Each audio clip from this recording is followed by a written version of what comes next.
I got hit by a car, injuring my head. The doctor said I might suffer from amnesia.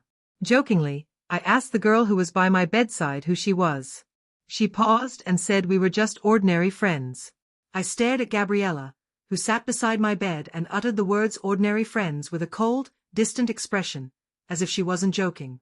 The words gotcha got stuck in my throat, and I could only look at her in silence.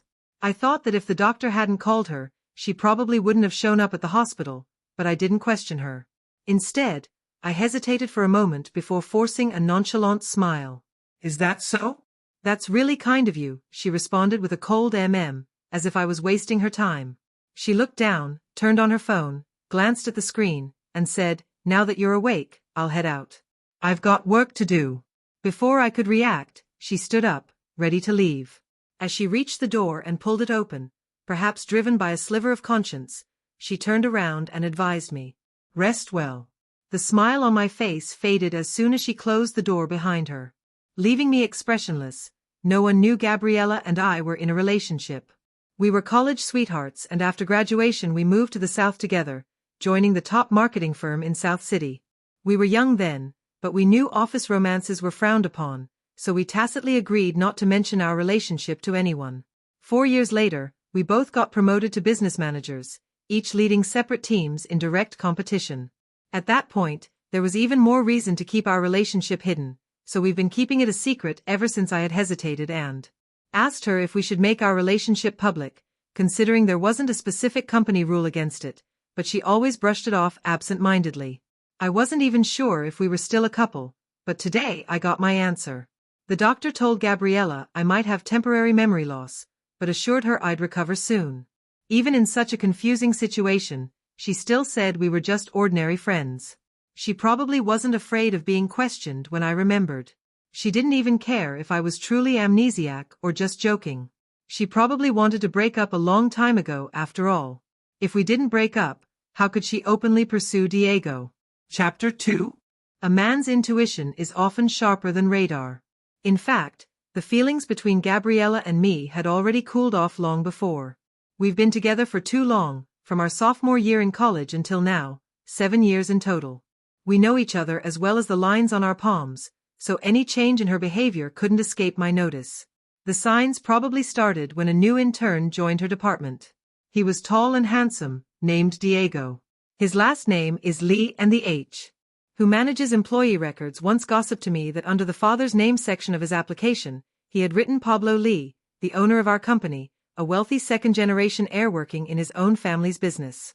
At first, Gabriella explained her extra care towards Diego like this. It wouldn't be wise to offend him, and he's just a childish guy, not my type at all. You're overthinking it. I silently accepted her explanation later. I wasn't sure if she didn't take me seriously or just didn't bother hiding anything from me within 2 weeks of Diego.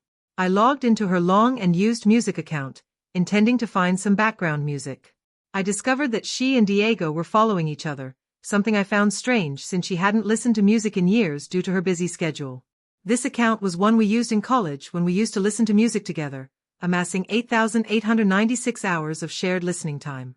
She had even created a playlist named after me, filled with love songs that reminded her of me, songs by my favorite artists, songs I'd shared on social media, and songs she listened to during our long-distance relationship over winter and summer breaks. When I checked, I found she had deleted that playlist in its place. Her recent listening history was filled with Korean pop songs, something she wouldn't typically be interested in but that Diego frequently listened to. We work in marketing, so I convinced myself she was just trying to keep up with current trends among young people. Maybe I was overthinking things. So, I quietly logged out of her account without saying a word. I'm not one to make a fuss without concrete evidence. After all, the person who remains at the table until the end is always the one with the fewest words and the calmest expression. Of course, her coincidences with Diego didn't end there. In early February, she led her project team on a new assignment. At that time, I was leading my team on a different project in another city, and I occasionally heard that her project involved dealing with a very difficult British client. After a long day of work with no time to eat, I called her to ask about the project's progress. She didn't answer, probably busy, so I sent her a text. She never replied. Later, I saw a group photo she posted on social media with Diego standing beside her, flashing a bright smile and giving a peace sign. It seemed the project was going smoothly. Her caption read, "Know yourself, know your enemy." Diego posted a similar picture with the caption, "Victory in every battle." I clicked on their profiles and noticed they had even changed their status messages to these phrases as if they were sharing a secret code, an understanding that only they had within the project, since she hadn't returned my call or text, yet commented on Diego's post with, "Eat quickly, take care of your stomach." I rubbed my own growling, slightly aching stomach and turned off my phone. This was the second time I chose to tolerate her behavior. Chapter 3. I was discharged 3 days later after the doctor confirmed I was fine. That day, I didn't receive a single message from Gabriella. However, she did send a bouquet of flowers. Holding the cappuccino-colored flowers, I decided to give Gabriella one more chance. I sat in the hospital corridor and called her. It took a long time for her to answer. I gently asked Gabriella, "I'm being discharged today. Do you have time to pick me up?" She tacitly avoided mentioning Amnesia and ordinary friends, as if those words had never been spoken. She didn't respond immediately. After a moment, she said, "I'm sorry, Daniel. I'm really busy and can't get away. Should I call a car for you?" "What are you busy with?" I asked calmly. She paused, probably surprised. I was usually considerate, rarely pressing her so sharply for answers. I knew our first project had just wrapped up, and this was the quietest time for both of us. Yet she claimed to be busy. She didn't reply. I sighed and hung up the phone. A woman's love or lack of it is often painfully obvious. I remember when we had just graduated and started working one night. I suddenly had a severe bout of gastroenteritis at 3 a.m. before losing consciousness. I managed to call her. When I woke up, I found her sitting by my bed, her eyes red. One foot was in a slipper, the other in a sneaker, both left-footed. I couldn't help but smile weakly. She looked at me, still shaken, her eyes welling up again. "You're still smiling. When I saw you collapsed at the door, I nearly had a heart attack. In times like this, you should call 911 first." "What if I hadn't answered? It's so dangerous." I smiled at her, feeling both dependent and trusting. "But in my heart, you're the safest person. See, there was a time when she genuinely cared about me. There was a time when we loved each other deeply and sincerely. Even though those days are almost unrecognizable now, recalling those distant memories still brings a faint, self-mocking smile to my lips." I shook my head and tossed the cappuccino-colored bouquet into the nearby trash bin. "Don't like the flowers?" someone asked from behind. I turned around to see a man I didn't recognize, pointing at the flowers in the trash, apologizing. "I'm sorry, the driver accidentally hit you yesterday. I brought you to the hospital, and after contacting your emergency contact, I had to leave due to other commitments. These are a discharge gift, and I've already covered your hospital bills. I apologize for the inconvenience. If there's anything else you need, please let me know." I laughed to myself, realizing that even the flowers were from a stranger. I looked up and apologized politely. "I'm sorry, I thought they were from someone else." Inwardly, I sighed. I've always been a reasonable and well-mannered person, but being well-mannered doesn't mean I'm weak or easy to take advantage of. It's clear that Gabriella and I are truly over. Chapter 4. When I returned home from the hospital, Gabriella was already there.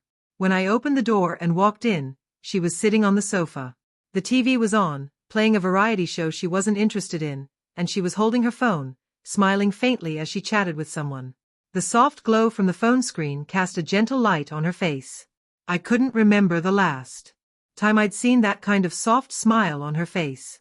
I paused at the door, and she was so engrossed that she didn't hear me come in until I softly called her name, Gabriella. She quickly wiped the smile off her face and looked up at me. Startled, my eyes fell on her hands. She instinctively locked the phone screen and placed it face down on the sofa, looking at me with a mix of surprise and confusion. "You're discharged." I finally allowed myself to smile at her and at myself. I looked at her calmly, speaking softly, but with a detached tone. "Let's talk." Our breakup was surprisingly peaceful. We're both very composed people, and the entire process didn't take long. You're mature adults who value appearances, and everything was laid out clearly. There really wasn't much to discuss. We both understood without needing to say it. After I said, "Let's break up," she didn't ask why, she just stayed silent. I think she felt a sense of relief at that moment. After a while, she finally said, "I'm sorry, I didn't accept her apology.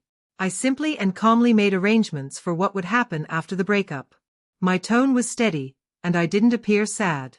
My demeanor surprised Gabriella when I suggested she move out soon. She suddenly interrupted me, asking Daniel, "You don't seem sad at all." She furrowed her brows slightly, her gaze fixed on my face, scrutinizing me with focused curiosity, as if she didn't understand. Women can be such ironic creatures. Even if they no longer love you, even if the breakup is exactly what they've been longing for, they still feel dissatisfied seeing you so calm and composed. Maybe in her mind I should be crying and begging her to stay so she could feel a small sense of satisfaction amid her annoyance. I looked up at her, my expression neutral. I didn't tell her I had already been through my sadness when she didn't reply to my messages but commented on Diego's latest post when she deleted the playlist she had created for me just to listen to Korean pop songs with Diego. When she told me we weren't just friends while I pretended to have amnesia. When she was immersed in that ambiguous adult game of push and pull with Diego, thinking I wasn't aware I had already grieved. To me, Gabriella was like a benign tumor growing inside my body. It wasn't fatal, but I knew that if I let it go, it would slowly turn malignant, gradually eroding my health and vitality. There was nothing to fear, I just needed to cut it out while it was still benign. The pain would be temporary, but eventually, I would heal. Before Gabriella finished packing and left, I calmly asked her one last question. "Gabriella, did you lose interest in me because Diego is Pablo's son, or simply because he's just him?" She stood by the door, turning back to look at me with the same beauty and grace she had when I first met her in college. Her pretty face had matured from its youthful innocence into a calm and composed elegance. I had always thought she was still the girl who blushed while awkwardly confessing to me on the playground. But at that moment I suddenly realized that somewhere along the way she had transformed into an adult who weighed the pros and cons in the depths of ambition. She paused before finally saying, "Daniel, people always want to reach higher." Her words made me chuckle softly, but I respected her for being at least 70% honest. I looked at her and smiled sincerely. "Gabriella, I wish you success in your climb to the top. May you achieve all that you desire." Her eyes lingered on my face with a faint hint of regret hidden in their depths, but that regret was probably insignificant compared to her ambition. Finally, she sighed and said, "Daniel, don't hate me." I didn't respond to her. Chapter 5.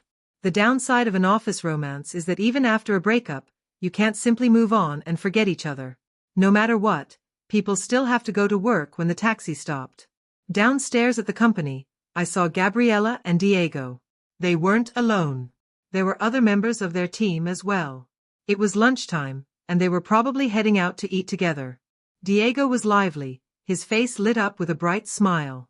He was facing Gabriella with his back to the street, gesturing animatedly as he spoke. Gabriella had a smile on her lips, her eyes gentle as she watched him. She kept an eye on the crowd and the street behind him, pulling his arm to steer him away from bumping into people. It was both familiar and unfamiliar. After a breakup, she looked so happy. I stayed in the car, watching until their figures disappeared into the Hong Kong-style tea house downstairs before I looked away. The driver in front gave me a curious look and asked, "Are you secretly in love with that pretty girl?" I smiled and explained. "She's my ex-girlfriend." The driver's expression instantly changed from curiosity to awkwardness, as if he wanted to comfort me but didn't know what to say. I kindly added, "It's fine. It doesn't affect me." When I entered the company, Bella was delighted to see me and hurried over, saying, "Daniel, you're out of the hospital. Honestly, you should have let us visit you." I smiled and replied while walking, "It was nothing serious. And besides, I'm fine now, aren't I? How's the review of the Hong Kong case going?" She followed me back to my office with the printed materials in hand, passing me a stack of documents before glancing around the office, seeing that there weren't many people around. She leaned closer and whispered, "Daniel, don't look at the data yet. I have something I want to tell you." I put down the documents and looked up at her. There was a hint of frustration on her face, and she said, "Daniel, you know that Albert is going to take over the Nanjing branch next month, right? We've all been talking about it, and it seems like the director position he leaves behind will likely be between you and Gabriella over the years. The two of you have been equally matched in performance. I'm not trying to gossip, but based on merit, whether it's you or Gabriella who gets the promotion. We'd all be convinced. But. She hesitated, biting her lower lip as if struggling to speak. I smiled gently and said, "It's okay, it's just the two of us." Go ahead. She paused before finally whispering. "But, a few days ago, I saw Gabriella and Diego hugging in the break room.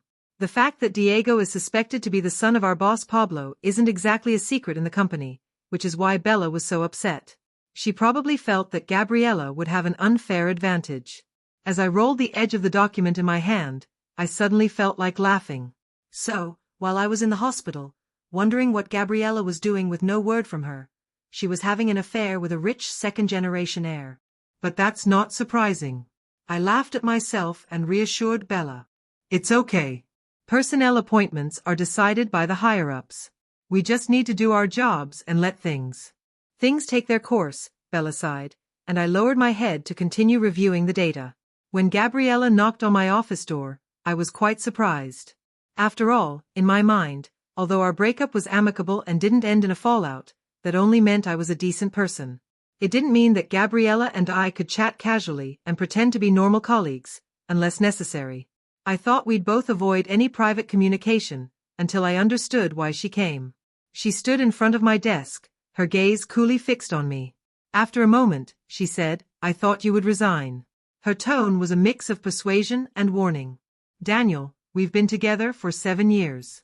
Don't say I'm being ruthless, but when Albert goes to Nanjing next month, one of us will be promoted to director to fill his position. If I were you, I would start planning ahead and find another way out." I looked at her, understanding her meaning. She was certain she would get the position and was advising me to resign. Otherwise, once she became the director and with the boss's son as her boyfriend, she'd likely force me to leave to avoid any gossip.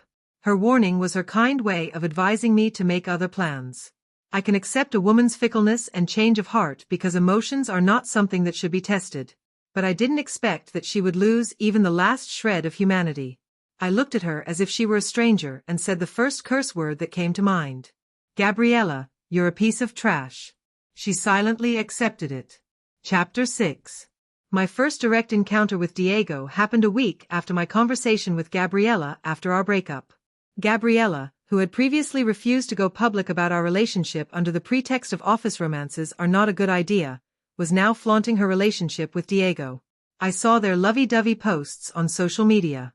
There were countless colleagues from the company congratulating them, but only the mutual friends Gabriella and I had from college were shocked and messaged me on WeChat, asking what had happened. I didn't respond to any of them. The day Diego appeared in front of me was just an ordinary afternoon. Most of the office staff were either out for lunch or resting at their desks. I was alone in the break room, grinding coffee beans. As the rich aroma of coffee gradually filled the air, Diego appeared behind me. I stepped aside to make way for him, but he didn't walk past. Instead, he stood in front of me, his gaze lingering on me with a somewhat meaningful expression before abruptly saying, "I know you and Gabby used to be together, Gabby." How sweetly he called her. He had a baby face and was shorter than me. I looked down at him calmly, raising an eyebrow in slight confusion. He looked up at me, his eyes slowly scanning my face, and when he didn't get the reaction he was hoping for, there was a hint of disappointment in his expression. After a pause, he continued, "I saw that playlist she named after you. You two weren't very good at keeping your relationship a secret." I remained silent, patiently waiting for him to finish. He went on. My father really likes Gabriella. You know, Gabriella is strong and independent, mature and driven. My father says Gabriella reminds him of himself when he was young. My father wants to mentor her. Gabriella's future is limitless. And as it happens, I like her a lot too. And she likes me. Now we're together. But Daniel, your presence is quite bothersome. I hope you'll be sensible enough to resign on your own. That's when I realized what he was after. First to show off, then to intimidate, and finally to gently persuade me to leave on my own. I held my cup. My expression calm, my tone steady, even with a slight smile. I looked down at him and said, "Mr. Lee, any changes in an employee's position require going through the proper procedures. I'm not sure if you're here to fire me or what. If you're here to fire me, Company policy clearly states that HR should be the one to talk to me and inform me of the reason for my dismissal. His face turned pale, perhaps not expecting me to be so unyielding. Before I turned to leave, I added, "Oh, and for any personnel changes involving employees at the manager level or above, they need to be personally approved and reported by the chairman. In other words, the only person in the entire company who can fire me is the chairman. Mr. You're just an intern in Gabriella's department. You're overstepping your bounds." With that, I didn't bother to look at his reaction and left with my cup. Not long after my conversation with Diego, the announcement of Albert's transfer to Nanjing was made. Before her departure, the chairman organized a farewell banquet for her, attended by all the management-level staff of the company. Everyone knew that in addition to bidding farewell to Albert, changes in the personnel of the headquarters would soon follow. When the HR manager placed the invitation on my desk, only Bella looked pale. She was someone I had personally mentored. Leaning over her desk, she first tried to encourage me by saying good luck, and then added solemnly, "Daniel, no matter what happens, our team is standing behind you if things don't work out here. We'll follow you wherever you go." I laughed, lightly tapping her forehead with the invitation, and said gently, "What are you talking about? It's just a meal. Have you forgotten my motto? Build bridges when you encounter water and pave roads when you meet mountains. What's there to be afraid of? Besides, the one who loses definitely won't be me." Chapter 7. I was quite composed on the day of the dinner, in the private room. Heads of the marketing department, management, HR, finance, and various business lines were gathered. Chairman Pablo sat at the head of the table, with Diego to his left and Gabriela next to Diego. When everyone saw Diego sitting next to Pablo, they exchanged discreet glances. What had previously been just a rumor was now confirmed, seeing an intern seated beside Pablo. However, since Pablo didn't introduce him, everyone pretended not to know and refrained from asking. Properly beside Sister Bai from the finance department. Eating, drinking, socializing when necessary, and staying silent when appropriate. No one discussed business matters. The dinner's focus was on Albert. The theme, aside from reviewing her contributions to the company, was to wish her success in the Nanjing branch. It wasn't until the meal was almost over, and the pleasantries were exchanged, that Pablo put down his chopsticks and got to the main point of the dinner.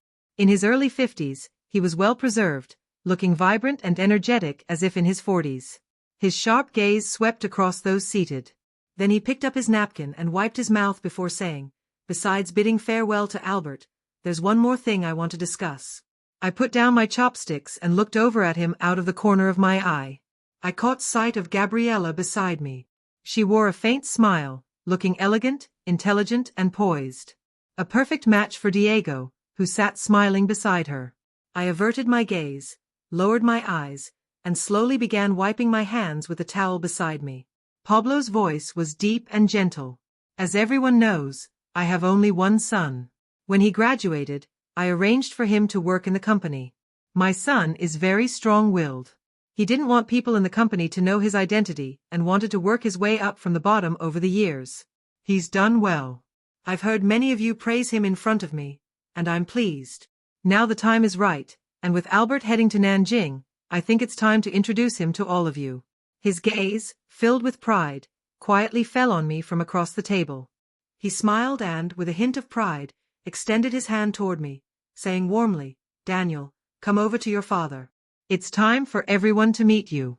I calmly put down the towel and smiled.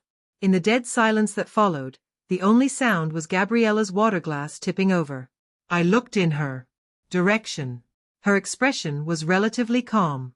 She smiled apologetically while wiping the table with a napkin, her movements steady and not the least bit flustered. Then she looked up at me, her face slightly pale, her emotions unreadable. I withdrew my gaze without even a sidelong glance.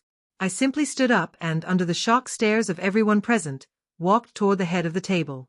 Placing my hand on the back of Diego's chair, I politely and softly said, "Mr. Lee, could you please move?" I heard someone in the room gasp audibly. Once the dinner had achieved its purpose, it quickly concluded. I could only imagine the storm this evening's events would cause within the company. What intrigued me more was Gabriela. She had once told me, "Daniel, people always strive for higher ground. I wondered if now she was on her way to that higher ground. I didn't glance at her. I didn't even bother to give her a look. As she in a dazed Diego came over to bid farewell to my father before leaving, I heard her restrained voice. Chairman Lee, we'll be going now. I didn't say anything. My father's scrutinizing gaze fell on Gabriella's face, then shifted to Diego beside her. After a moment, he smiled warmly and said, all right. After everyone had left the room, his smile slowly faded. He looked at me and asked, what's going on with you and Gabriella? Yes, I had mentioned Gabriella to him just after graduation, but I never told him that Gabriella and I were dating. With his experience, he likely figured it out on his own. I smiled, meeting Pablo's scrutinizing gaze, and coldly replied, you saw it yourself, didn't you? She was stolen by Diego. His mother is good at meddling in other people's relationships, so naturally her son takes after her. I paused and then, emphasizing each word, added Father Chapter 8. The last time I called Pablo Dad was when I was 7 years old. Back then, he had just divorced my mom. At the gate of our villa, I clung to his sleeve, repeatedly asking, Dad, why did Mom divorce you? Say something. But he didn't answer. I didn't understand as a child. But as I grew older, I learned about the complexities of adult relationships. My dad and Diego's mom were childhood sweethearts. Diego's mom despised my dad for being poor and married someone else. Afterward, my dad married my mom. My mom supported him as they built everything from the ground up. Once they became successful, Diego's mom showed up with Diego after divorcing her husband. At that time, Pablo was young and prideful, and he held a grudge against his childhood sweetheart for choosing wealth over love. But the more he resented her, the harder it was for him to forget. My mom, on the other hand, never spoke much about the past between them. In front of me, she always maintained my dad's dignity. She was a graceful and dignified woman who divorced swiftly after being betrayed. However, after the divorce, Pablo didn't marry Diego's mom either. He just kept her around, mocking her for her poor judgment back then. Diego's original surname was Wong, but he changed it to Lee when he was 8, probably to curry favor with Pablo. He and his mother, who had taken over our home, were smug.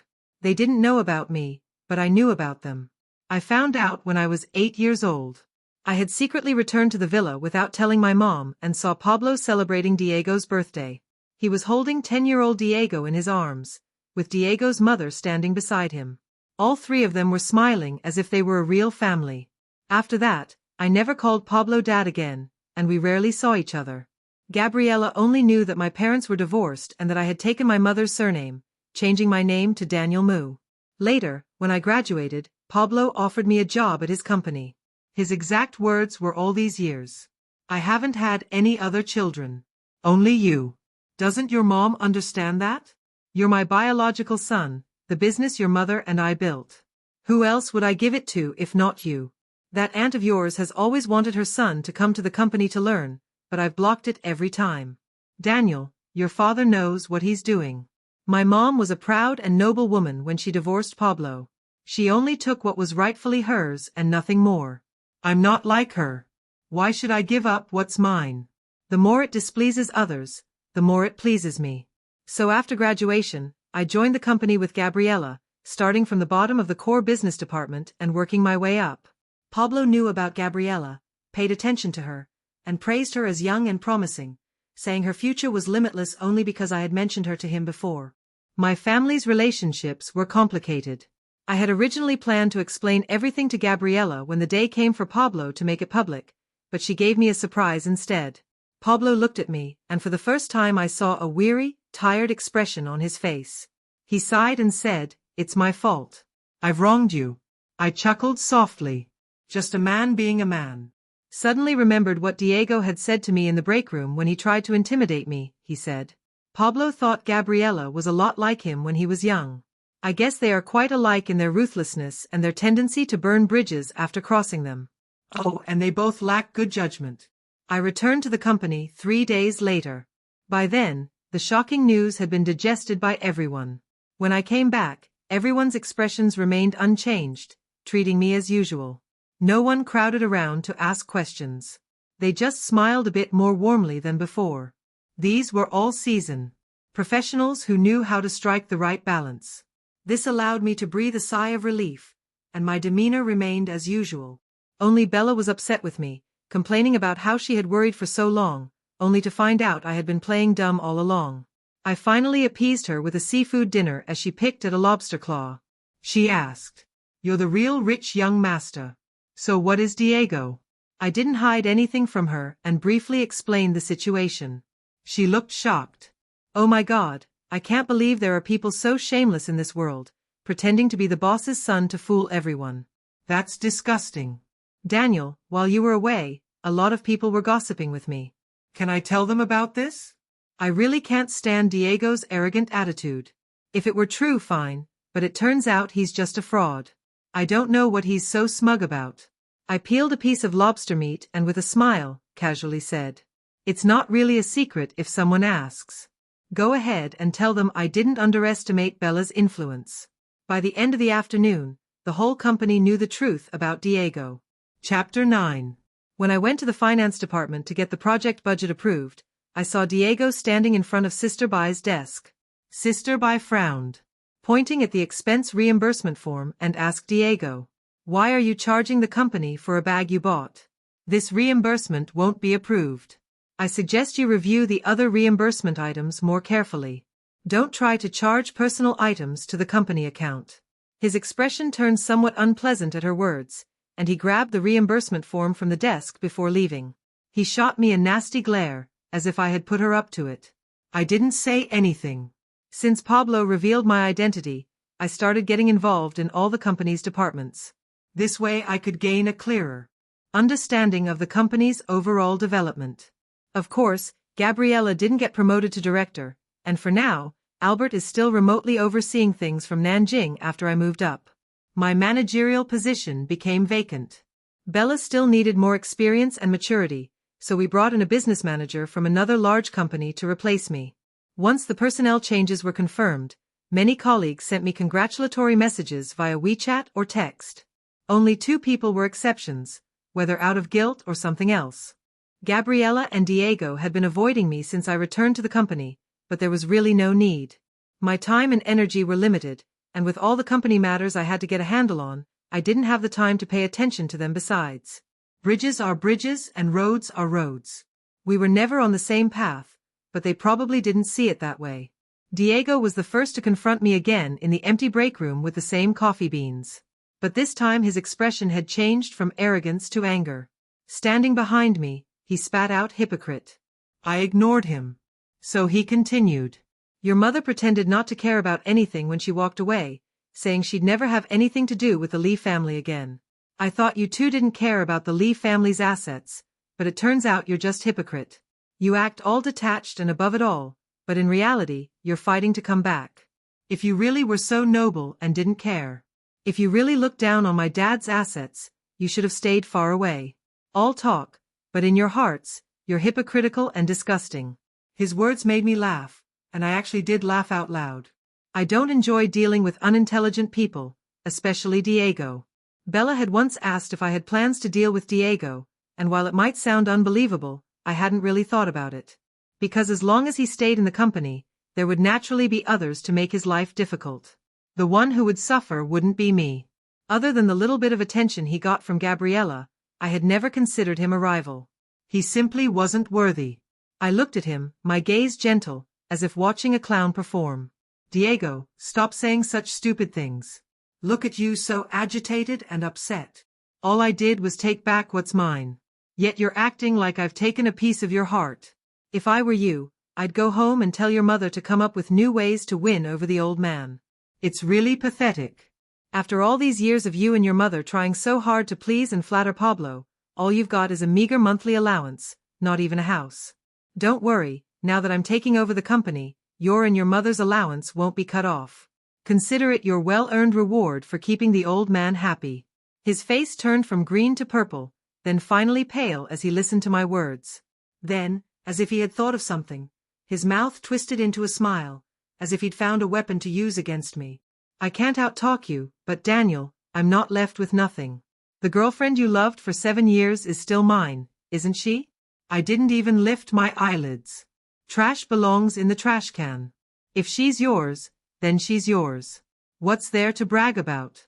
I think Diego chose Gabriela, perhaps because he liked her, but maybe also because, in his eyes, Gabriela was the youngest manager in the company's leadership, and Pablo favored her.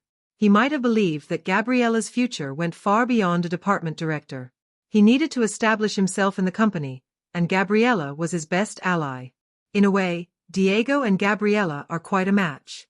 They both put up a facade, forcing each other to climb higher, only to end up with nothing. Deeply disappointed.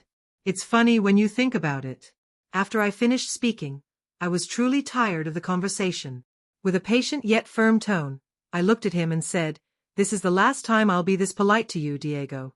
I hope you have enough sense to keep a low profile in the company. Otherwise, I guarantee I won't always be this good-tempered." His eyes filled with tears at my words, but I wasn't Gabriela, and I didn't have any pity for him. I stood there, smiling as I watched the tears well up in his eyes, and thought to myself how pleasing they were to see. Chapter 10. Gabriela's resignation didn't surprise me. I couldn't think of a reason for her to stay. All her resignation procedures followed the normal process. I didn't intervene until all the steps were completed. On her last day at the company, for some reason, she sent me a message asking if we could talk. I didn't know what there was to talk about between us. The night Pablo revealed my identity, she had also called me saying she was waiting for me outside my apartment. Coincidentally, Pablo had asked me to stay at the main house for a few days, to go over the company's relationships with him. I didn't go back to my apartment, nor did I reply to her message. After that, she wisely didn't bother me again, perhaps because this was the final farewell. Even though I didn't respond to her message, she still came to find me. I had always admired a certain calmness in her demeanor. Maybe it's a trait all successful people have, the ability to pretend as if the betrayals between us never happened. She was so composed that it made me doubt whether my memories were accurate. Her expression was indifferent, revealing little emotion, and she even smiled. As if we were old friends. Standing at the door, she asked, "Shall we talk?" I stayed silent as she walked in and handed me a cup of coffee. I took it, and we stood side by side in front of the large floor-to-ceiling windows. The night had fallen, and the city skyscrapers were ablaze with lights. Looking out through the clear glass, it felt like we were standing amidst the stars in the Milky Way. I heard Gabriela sigh beside me. "Do you remember when we first started working here? That was nearly 5 years ago, 2 fresh graduates standing in a similar high-rise, overlooking the city lights. Back then, she had joined the company with ambitious plans, only to be assigned the most insignificant tasks. Later, she landed $1 million deal through her abilities. I still remember the look on her face, pale from the pain of drinking too much, but still excited as she looked at me. She said, "Daniel, let's build a home together in the city." Later, that big deal became her boss's achievement and she only received a 500 yuan bonus. That 500 yuan to treat me to a hot pot meal. Sitting across from me, the steam obscured her face, but I remember her voice. It was the first and last time I saw a look of bewilderment on her face. She asked me, "Daniel, how long will it take for us to make something of ourselves?" After that meal, I went to see Pablo. Since he divorced my mom, she hadn't seen him, let alone touched his money or resources. Even though he gave me an unlimited credit card, neither my mom nor I had ever used it. That was the first time I asked him for help for Gabriela. I still remember the look of surprise on Pablo's face. He was delighted that I was willing to ask for his help, but I also remember his meaningful words. "Daniel, if she can't handle such a small matter in the real world and needs my help, she's not worthy of being a daughter-in-law of the Lee family." Even though he said that, he still took notice of Gabriela and praised her a few times in public. When the higher-ups show favor, it's like a guiding light. Naturally, Gabriela's career flourished afterward, and she was smart and capable on her own. I just didn't realize that along this path of handling things, we had gradually drifted apart. She aimed to rise to the top by winning the princess's favor. Perhaps in her mind, that was what it meant to make something of oneself. Her voice came from the gap in time, filled with nostalgic sighs. "How did we end up like this?" I scoffed. "Gabriela, don't try to play the nostalgia card with me. I understood your earlier actions of seeking better opportunities, but now, don't make me lose all respect for you." She laughed too, turning her head to focus on me. She didn't continue speaking, but after a while, The smile on her lips faded bit by bit, and she looked at me with a serious expression. Can we not even be ordinary friends? Daniel, I betrayed you, and you hid things from me. Doesn't that make us even? Gabriella, I sighed, looking back at her with indifference. I don't know what you mean by even. When you say even, are you basing it on the fact that I'm Pablo's son? Did you really never think about it? If I weren't Pablo's son, what would my situation be now? I watched you and the chairman's son carry on your affair, flaunting your love, while I, under your influence and pressure, had no choice but to resign. According to the non-compete agreement, I wouldn't even be able to work in the same industry. All the years I spent accumulating experience, all my hard work, all my struggles, would have become nothing more than stepping stones for you and Diego to walk on.